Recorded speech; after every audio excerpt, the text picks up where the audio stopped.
Gusto po sa inyo lahat, ako po si Senior Girl Scout Keisha Angela Arsiga mula sa Camarines Norte Council, Southern Luzon Region. At ako po ay nasasabik na gabayan kayo sa inspiradong mundo ng advokasya na pinili ko.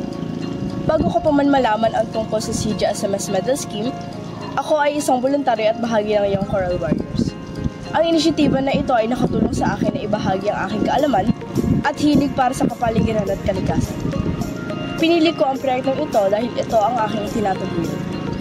Ang pagkakita sa mga pangangailangan ng komunidad para sa pagbabago ay nagbigay inspirasyon para sa akin na tulungan sila sa lahat ng paraan na kaya at magagawa ko.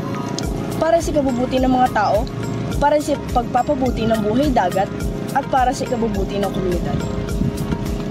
Ang proyektong ito ay naglalayong i-rehabilitate ang mga nasira at sirang corals na nasira ng iligal na pangisda sa panahon ng bagyo at sa iba pang natural na pangyayari at gawa ng tao.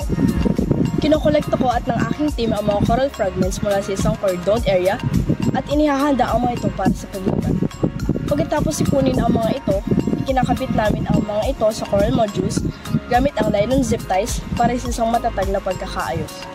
Kaya kahit nasa mga hibas o low tides at mataas na agos, ang mga fragments ay hindi mahuhulog at hindi manganib ang isang live na coral.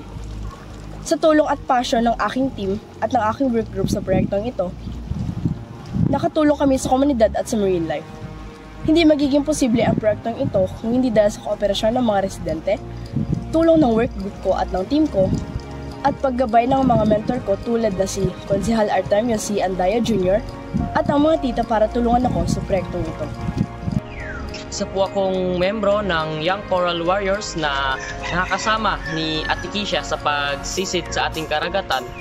At sa pagsisid po namin sa aming karagatan, marami po kaming na-explore na iba't ibang uri ng corales. Maraming salamat po Ate Keisha sa iyong proyektong napili. Sana po mas marami pang Girl Scout ang involved sa gantong proyekto na sinasagawa sa ating karagatan. Alam namin na hindi naman biro ang pagsisisid araw-araw.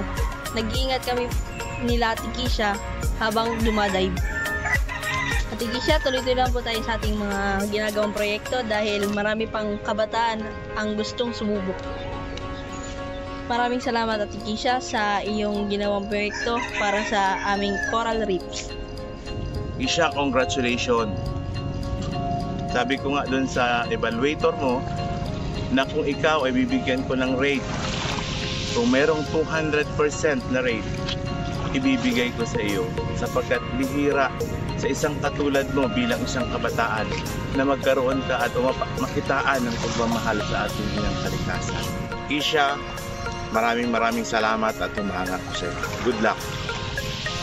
Alam kong delikado yung ganitong gawain. Yung magsisid ka, lagi kang maglalangoy. Pero sa iyong edad, hindi mo yun inalintana.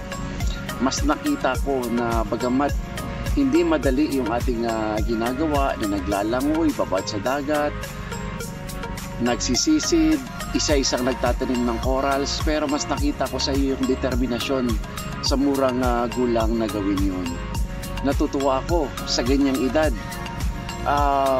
Nakikita mo yung kahalagahan na mapakalagaan natin yung ating coral areas.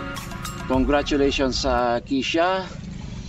Ang karangalan mo ay karangalan din ng bawat isang kabataan na nakasama natin sa iyong proyekto.